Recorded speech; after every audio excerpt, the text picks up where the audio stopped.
Desa Tanjung Harapan di Oku Selatan, Sumatera Selatan ini salah satu desa yang belum memiliki jaringan telekomunikasi seluler.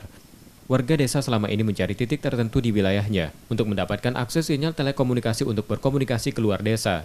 Sebab jarak dari desa mereka ke pusat kota kabupaten sekitar 75 km. Kondisi ini makin sulit saat siswa yang akan belajar online saat pandemi COVID-19.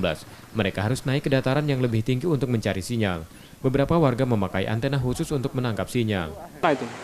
Kadang sini, kadang mencakau mah itu. Oh nyari-nyari tempat tinggi kayak gitu ya. Jadi nggak ada sinyal ini mengeluh atau gimana? Ngeluh ya.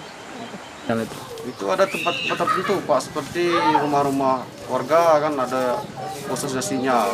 Nah, itu naik ke tempat dataran yang tinggi, yang lebih tinggi dari Nyari sinyal. Pemerintah desa setempat sudah melaporkan kesulitan yang mereka alami. Warga berharap kebutuhan akan kemudahan akses jaringan internet dan telekomunikasi dapat mereka nikmati dengan mudah seperti daerah lainnya. Setia Budi, Kompas TV, Ogan Komering Ulu Selatan, Sumatera Selatan.